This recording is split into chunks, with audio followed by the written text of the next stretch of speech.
This girl is loaded. I'm talking old money. You think they ever owned any? Don't, Jazz, don't start. I'm kidding. I'm kidding. Hey, you there? Let me call you back.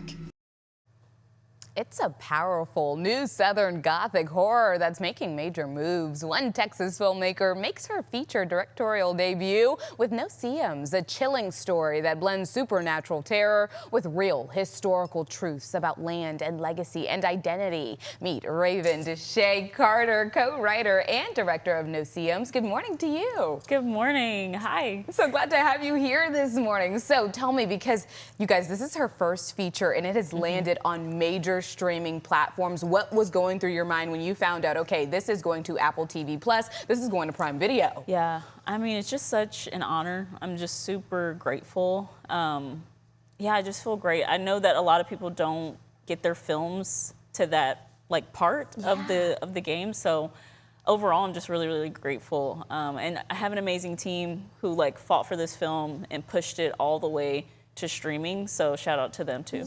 Yes, and you're so young doing this, and so it's for it to happen so soon. I know you feel incredibly blessed, but what inspired you originally to be a filmmaker? I know Texas is full of the arts in general, but what led you to it? Yeah, so as a kid, I would do talent shows and things. I was not at all good, but I had such a great music teacher named Miss Gideon, and she kind of just encouraged me to be a light. Transitioned to middle school, high school, played a bunch of sports, which I'm grateful for, and I feel like that kind of set me up for that team mentality going into films, because everything is so collaborative. And then I studied exercise in college, but had this heart for arts. So I decided to apply to film school during COVID when I was at home just thinking, and I did it. And I got into FSU Film, Florida State University, went there, and the rest is history. Wow, Yeah. wow. Okay, so let's talk about this film right here, because it tackles themes of ancestral land, generational trauma, racial injustice through a horror lens at that. And so take us through the process. How did you come up with this? Yeah, so my friend Jason Michael Anthony, he came up with the story, and he came to me. He was in the writers program at FSU Film. He came to me with the idea. I loved it. I had already done some horror, thriller, sci-fi, Black films, and Jason was like, I think this would be great. You should consider directing. And I was like, I would love to.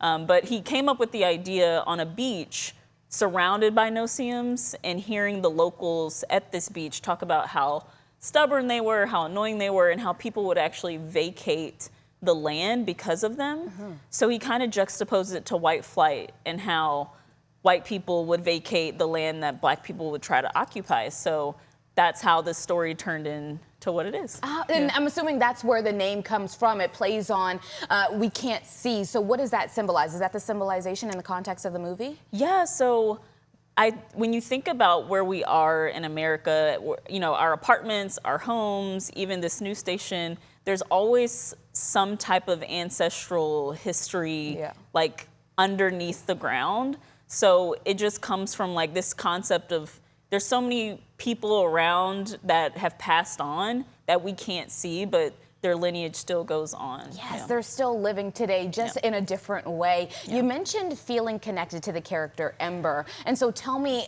because I think a lot of Black girls can relate to her journey of, okay, I have this group of friends who I'm just Black enough to be here, but I'm not Black enough to be over here. And it's a hard space to find ourselves, and I think a lot of Black women do. And so tell me, is Ember's journey reflective of your own? How did you begin to write her story out? Yeah, so I grew up in a predominantly white town, but I don't think it's that way anymore. But that did influence a lot of my art. I didn't know that I would want to make racial type movies, especially inspired by Get Out and Jordan Peele. But naturally, my art just reflected that. So I definitely identify with Ember in that sense. But also this being disconnected from your ancestral lineage and being able to source, who was my great grandfather? Where did he grow up? What was he like?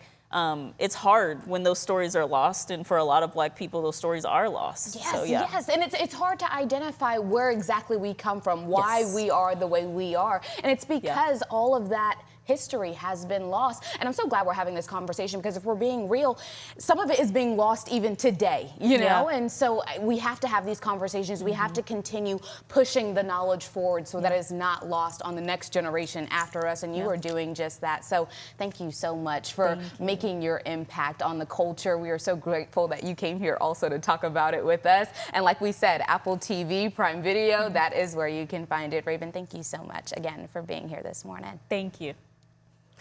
All right, don't forget, you guys, you can see it on literally a list right here, a full list of digital streaming platforms right there on your screen. And remember to support our local filmmakers. Dallas is very much an arts community.